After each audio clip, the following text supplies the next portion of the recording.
Now I finally understand why Americans don't understand what is socialism and what is communism overall, because with years, with more population, with population growth in general, many people develop their own perception of socialism, understanding of socialism, and of course, how they want to practice socialism. It's normal tactic of divide and conquer. While there is many different, if there is many different views, opinions, and ways to do things about anything, whether it's democracy, work of the republic, socialism, communism, feudalism, capitalism even, it doesn't really matter. As far can you go from the basic term, it's better. As many streams will go from the single first basic term, is better. The more people will conflict with each other and and argue with each other, the better, because you divide them and then you conquer them. You rule over them while they're fighting with each other. Just like right now in the United States, happened the same tactics have been made for create hate towards the socialist and anti-fascist movement by taking over those movements and bunch them all together and put them on the streets to riot against normal everyday citizens, everyday business owners, etc.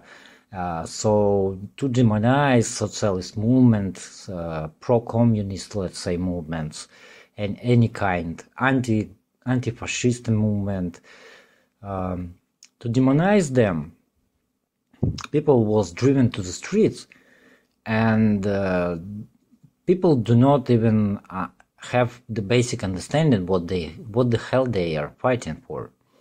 Because if you ask today's socialists or anti-communists or anti-fascists, you will not hear from them that they fighting for all means of production belong to the working people, or owned commonly, or something along those lines.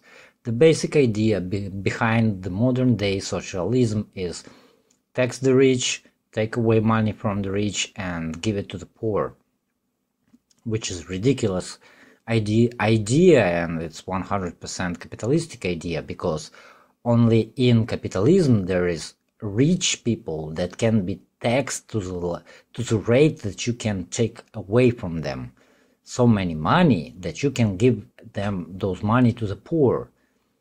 In capitalism, where wealth distribution happens all the time, where wealth redistributed from the poor countries to average Americans, let's say, and then through the acquisition, loans, products, prices, and other terms to get the profits, those money are accumulating in hands of the fewer and fewer people. So the broad understanding of socialism and a bunch of movements, different movements, that socialist is this, socialism is that, socialist is 1, 2, 3, 4, 5, 12 or 14, doesn't matter. Today's, for example, today's democratic socialists, like Bernie Sanders, they are not even close to socialism because they are 100% capitalistic party.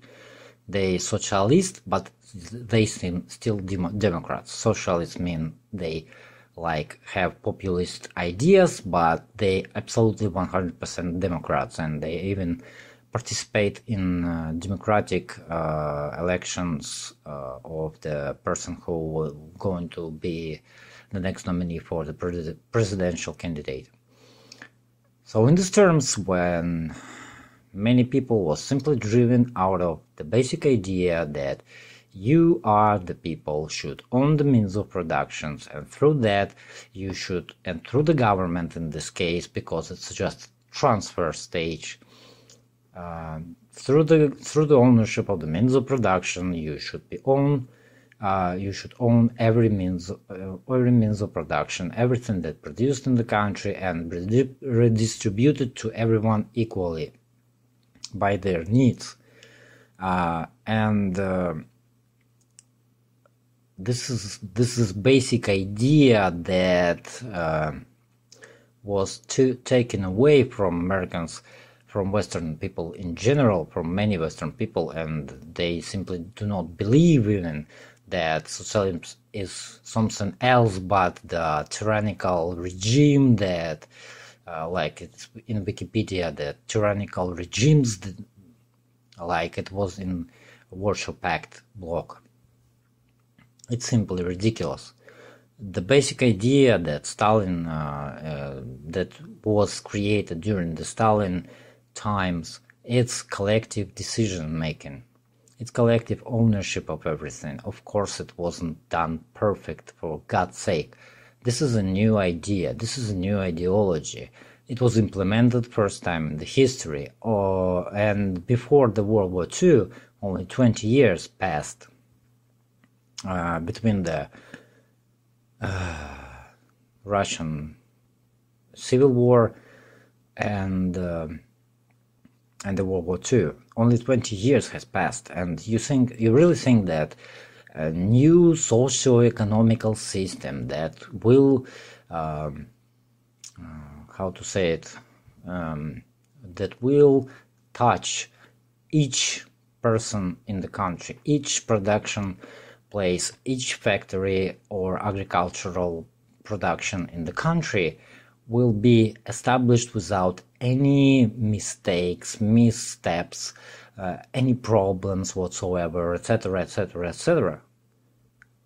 And yet, even in those conditions, when new people with new idea, with new socio-political ideology, socio-economical ideology, came to place, in 20 years they rebuilt the country after the Civil War, prepared to the next war that's going to happen, because capitalism desperately needed to reshape the world. And the country was not only stand against the whole war machine of the West of the Europe. Why there is West and East? It's simple, because Russia and ex-Warsaw Pact countries was in the east of the Europe, and Europe first of all, and United States was on the west from this Warsaw Pact bloc. And even this division is very simplifying, let's say. So in these conditions, only in 20 years after devastating World War I, after devastating Civil War, in 20 years, with all the missteps and mistakes, socialism was established at some degree, of course. And after World War II, in 25 years, why I'm always referring to 25 years? It's simple, because 25 years after the war, in 1971, I think, if I'm correct, or in 1973, so it's 25 years, more or less rounded date, crisis happened, world economic crisis, that was felt in the United States as very big, huge deal, and even forced to unpack the dollar from the gold standard and print the money into infinity since then. It's very, very important point in Western economical capitalistic socio-economical system, in Western socio-economical capitalistic system history. Very important point. That is why I'm always referring to 25 years. More or less, it's 25 years. So, in 25 years, USSR rebuilt it. First of all, Russian Federation, all the 14 other republics, rebuilt it. Czech Republic, Poland, Hungary, who else there was, like big mentions, Romania, of course, Yugoslavia, Czechoslovakia, all was also invested in some countries in Africa, of course, helped to fight back against United States in China and in Vietnam and in Korea. Only in 25 years of all those events happen, USSR come to a point when there was no crisis. The world economic crisis that happened in the Western countries never happened in the USSR in the beginning of 1970s. Even more so, in that period, Soviet economy could simply overtake the world because economical situation in United States as a leader, as a locomotive of Western capitalistic economies was very terrible. And of course they could take over the countries like France, Italy, who was friends for that period with Soviet Union. Of course with countries like, let's say not Germany, but for example Finland,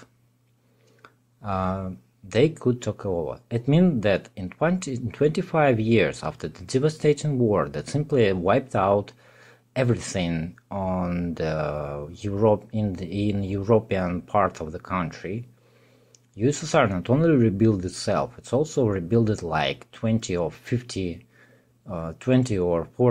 different other countries together. And again, during this period, the transfer happened from the socialism, collective decision-making, etc., to a more totalitarian, really totalitarian, but capitalistic rails, let's say.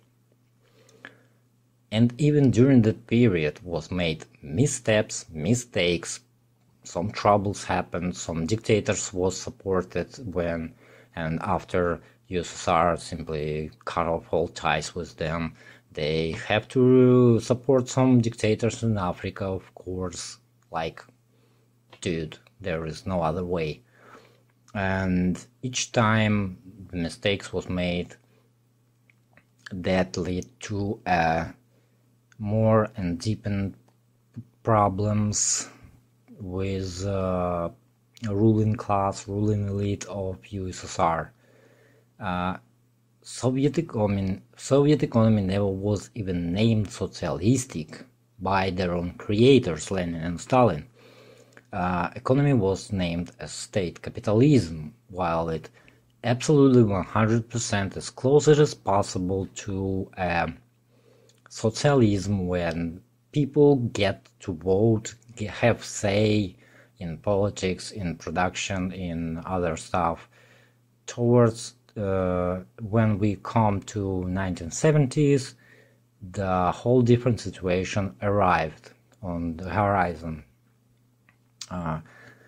State capitalism tightened, and therefore all production was centralized, made on competitive manners, and competitive manner, all was centralized, and yet people in Soviet Union was prospered. Average citizens prospered. In 1970s, even though the elite get rotten, the elite is transferred towards the capitalistic, let's say, rails. They get less and less control from the people, because people was very happy and don't mind very much about what are they doing. Yet we have this, like, it's not proverb, it's like popular wisdom. They lied to us that we build in communism. We know they lied to us that we build in communism. They knew that we knew that they lying to us that we are building communism. In reality, that wasn't happened. Yet everybody have clear understanding of what is going on in the country altogether, and of course many Communist Party members of the higher ranks was of course held responsible for their actions and get into jail. With years it happens less and less and less and less.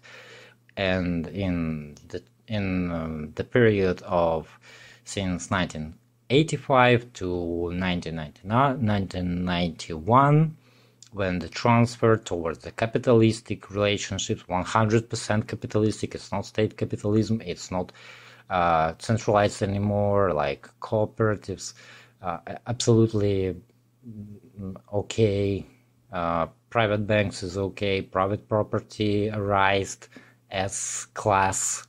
Well, before people simply owned their houses, they built their houses, they owned their houses, they lived in their own houses, while they could not own the apartment in the city, let's say, or in the village, but they can build a house and it's their own house, not like private property 100%, but that's their own house, and they can sell this house, demolition this house, get it,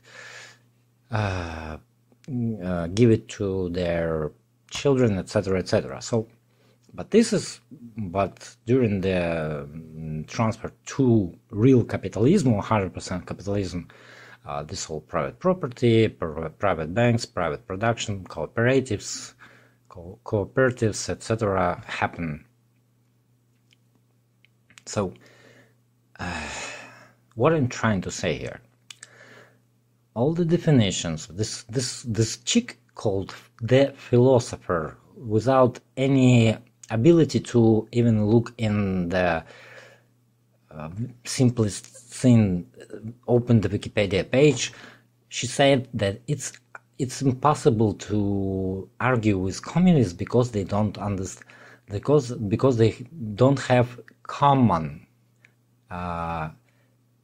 accepted by colloquium perception of capitalism as free market. Free market existed even in slavery, when people owned slaves, like thousands of years ago. Free market is not specific for any kind of socio-economical system.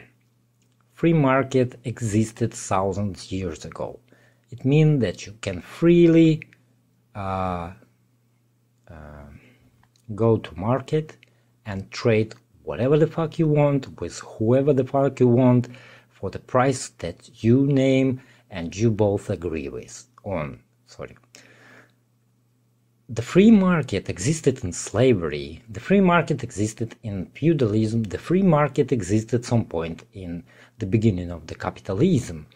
This is not specific to capitalism whatsoever. This philosopher, quote unquote, don't understand what is the classes of oppressors and oppressors, so-called bourgeois. She don't even understand that bourgeois is simply a citizen. This it's really baffling me when people call themselves philosophers and can't even read the fucking Wikipedia page. She don't understand that working class is pretty much simple. Someone own the capital and someone work for capital. That's simple as that.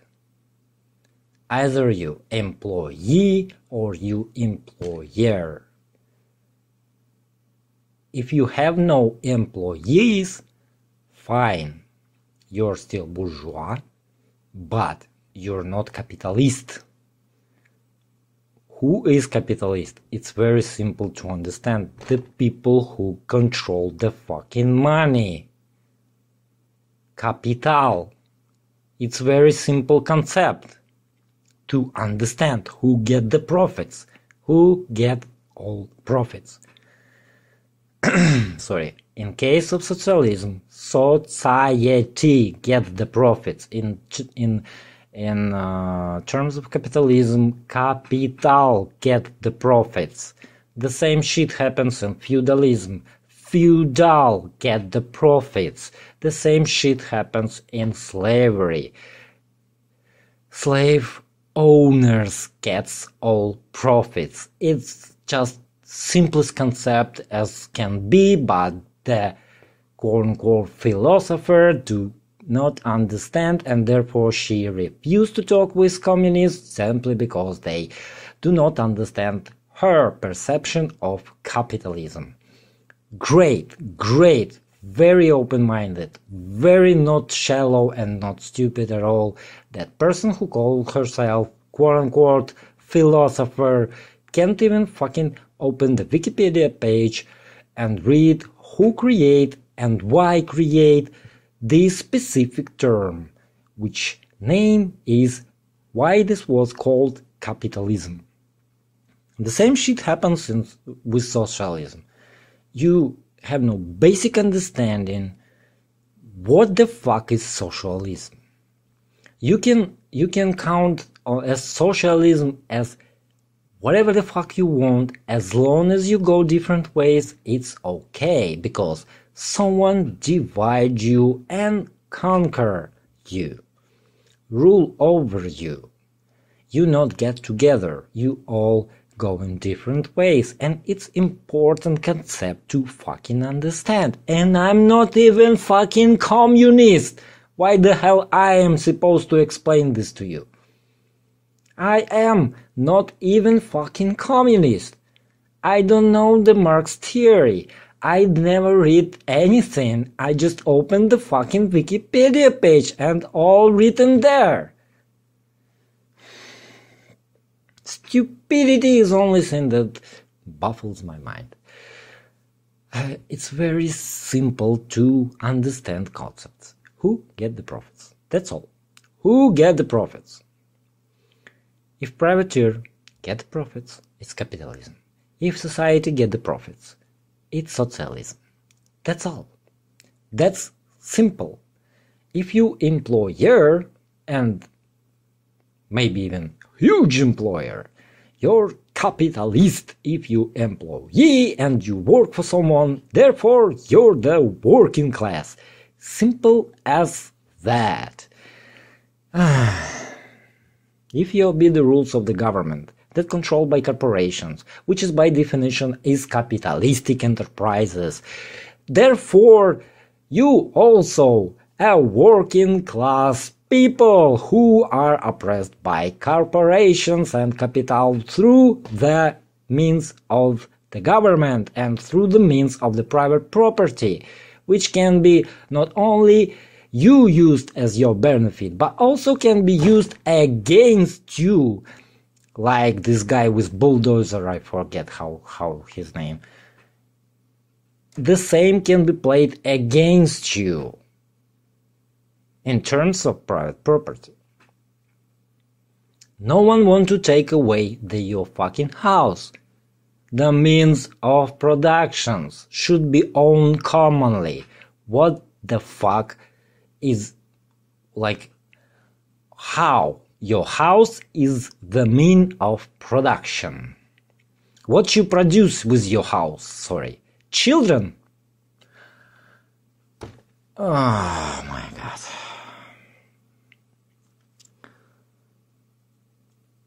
I don't know if people are stupid or brainwashed. Well, yes, of course you're brainwashed. Ridiculous. It's just ridiculous. I don't know how deep your stupidity is spreading.